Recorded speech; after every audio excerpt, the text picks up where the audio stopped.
Hey. So let's stay in John chapter 6 today. And again, we're the ones that put titles on the stories in the Bible. They weren't there when it was written, but we're going to talk about where Christ walks on the water today. Again, our title. And so the feeding of the thousands just happened. And we're in John 6, verse 16 through. And I'm going to read the passage.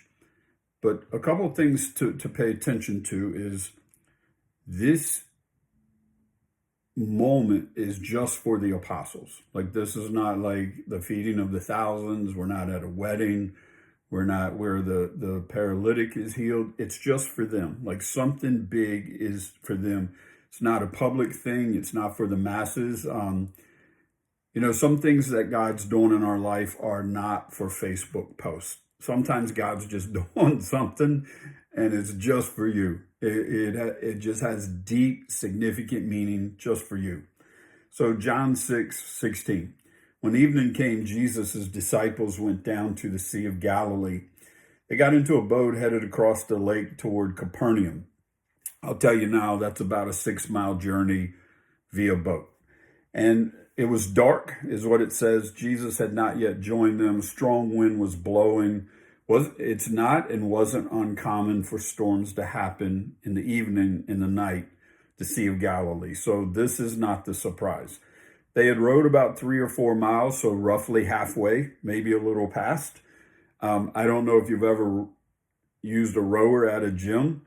This is a serious workout we have going on in a storm. It says, then they saw Jesus coming toward the boat. He was walking on water and they were frightened. The other gospels tell us why they were frightened, that they thought he was a ghost or an apparition. We'll talk about that. But he said to them, it is I, don't be afraid. And the origin in that is I am. A flashback to Exodus when God says, I am that I am, right? And so he's not saying it is I. That's interpreted for our reading. He's saying I am, don't be afraid. Then they agreed to take him into the boat. Right away, the boat reached the shore where they were heading. And so the setting is a storm. That's easy to understand. Again, storms were not uncommon. Just think of, we're on the water, we're rowing, and the storm is happening, waves, wind, and all of that. They're halfway of a 6-mile journey. They probably had done this enough times to where they knew roughly where they were. And here's what's interesting. Like, when we read about their fear, they're not afraid of the storm. Like, they're rowing, they're doing their thing. It's when they see Jesus that the fear sets in, and we're going to talk about that. So the sea at night, again, I don't know if you've ever been out on a boat on the ocean, on the sea at night. It's a different baby at night than it is in the daytime. Your vision is gone.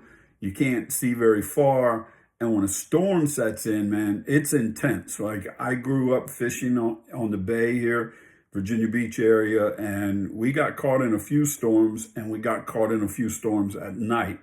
And that is a different animal to be caught in a storm at night. It takes your speed away. You can't rush to get out of a storm.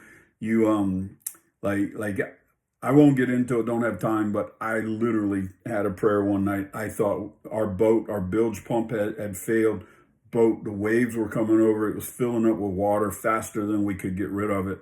I thought I was going home to meet Jesus. And so this storm, although it's bad, it's not what gets them. Like, they know they can get through this. However, it's easy to misinterpret storms versus just know sometimes you just have to get through. You just have to push on. And I would just presuppose to you for a moment, if God came to you and said, listen, you're going to go through some tough times. You're going to go through a storm in life, storm in some area of your life. But here's what's going to happen.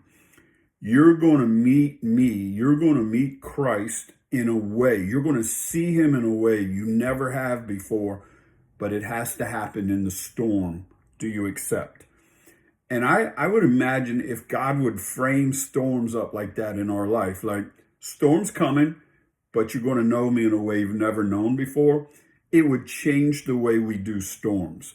Because often we mislabel, we misinterpret storms. This can't be good. This can't be God. I'm doomed. I'm going down. And yet, if you knew he was coming in the storm, if you knew he was going to be there, and like the apostles, what if we just again presuppose he's there? You just are not identifying him correctly right now. You're misidentifying him, or you're mislabeling what's going on. So this fear is not so much of the storm, but believing we're in a storm that is either going to destroy us or a storm that God's not part of. That's where it really set in for them, because when they see Jesus, they see what they think is an omen, an apparition, a ghost. And the moment they see him, this is going back to their beliefs in the moment, it's the omen or the apparition of death. Like that seals the deal for them. We're going to die here. And the moment they think this storm is now going to destroy them is when fear sets in. For that moment of, that's not Jesus. They didn't even think that at first. That's the omen of death. Like that's the grim reaper showing up for us. We're out of here. And fear set in. And again, it's not the storm. It's the wrong conclusion of the storm. It's putting our story, our narrative on the storm, that we're not going to get through this. This is going to destroy us, destroy our marriage, destroy our business, destroy our family. And yet at the same time, not knowing that Jesus literally is here somewhere. I may not see him, I may not recognize him, but he's here. It's his promise. I will go with you all the way until the end. I'm with you. That's his promise. And so when they see him, and he knows they have this fear set in, he goes, I am. Like they knew from their studies exactly what that was. And of course, Jesus taught us his sheep will know his voice. So immediately they knew the voice. I am, don't be afraid. And it's always funny to me that they invite him in the boat and, oh, it's Jesus. Come on. Like in the moment that bringing him on is a much deeper thing than like, yeah, come on the boat. It's a word of acceptance. It's a word of embrace. It's a word of like drawing them in. And so in that moment when Jesus says, I am, like, don't be afraid, what he's really saying is, God is with you. Like, I'm here, man. Like, you're not on your own. Like, the fullness, the deity, all is here right now. The presence of God, his spirit, his presence is here. And they calm down immediately. Again, if we can come to a conclusion in our storms, God is here. I don't know where, but he's here. I can calm down in the moment now because he's made a promise. I'm not going through this on my own. And maybe even we've mislabeled or misidentified him. But it says they received him into the boat. They saw, misinterpreted, heard, recognized, received. And that word receiving, again, is they trusted, they welcomed, they embraced in that moment who and what he was all about. And that's what brought them to peace. Is the storm. It doesn't say the storm ended. It just says they calmed down. Like they understood in that moment, like bringing him on board. And we don't really understand this next phrase. It says, and immediately they were like ashore, like they got where they were going. A moment ago, they were halfway, 3-ish to 4 miles. They had 3 to 4 miles to go. And boom, in a nanosecond, something changes. Again, I don't know what to do with that other than having Christ in the story is much better than having him not in the story, embracing him, inviting him, making sure that we're holding close to him. And so just a few thoughts here. Don't be afraid of the wrong thing. Don't be afraid of the storm. Like, the storm is not going to rock you. It's the interpretation of what's going on that rocks you. It's your narrative. It's you laying upon the storm the faulty or bad conclusions of what this means and what's it going to do. And also like faulty lens, like of I'm in this, God's departed or whatever. And that's not true. That's a bad conclusion. And having this spirit of fear versus the spirit of life, like the essence of God is right here. I'm just not seeing this correctly. I need to wipe my eyes. I need to listen. I need to trust and see it with eyes of faith that peace comes not from the calmer seas. Peace comes from knowing I am. Having him come closer to you is the source of peace. I heard a quote years ago, and I love it, that there are times he calms the storm, and there are other times he calms you in the storm. And this is a time where he's just calming you.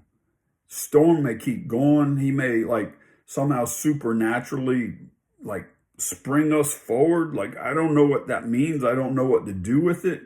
But I know in a nanosecond with him in the story, with him in our boat, it can change massively in that versus me just rowing and rowing and rowing in fear. Exhausting is what it is. And so storms don't define you. It's his presence that does. Ensure he's close to you right now. We fail to recognize him in storms. I believe that's an overarching, I can throw that on top of all of us, that we just think all storms are wrong, all storms are bad, and this can't be of God and all of that. And yet he did this for the apostles. Don't miss that. Again, this is not Facebook. This is not LinkedIn post. This is not, let me tell you, this is his guys that he knows are in a storm. And it would be trippy enough, man, to see Jesus walking on the water. And yet there's a plan. He's trying to show them something they would never see any other way. And so don't misinterpret storms being not of God. Sometimes, I'm not saying he causes them, but I'm saying he'll show up right in them and teach us something we'd never learn without the waves. And then don't ever not invite him on the boat. I don't have a good way of saying that, but maybe the storm you've battled for years, the storm you're battling right now, is more about getting closer to him than it is about you continuing to row. And if you've not invited him close to you lately, if you've not invited him into the storm, onto your boat, maybe that's the right prayer right now. Is I haven't seen this right. I haven't labeled it right. I haven't even considered that you're here and that you're wanting to be closer to me than you've ever been. And you're wanting to teach me something that I couldn't learn any other way. Thanks for hanging out with me again. God bless you. And I'd love to hear what your thoughts are on this story. All right. Have an awesome day.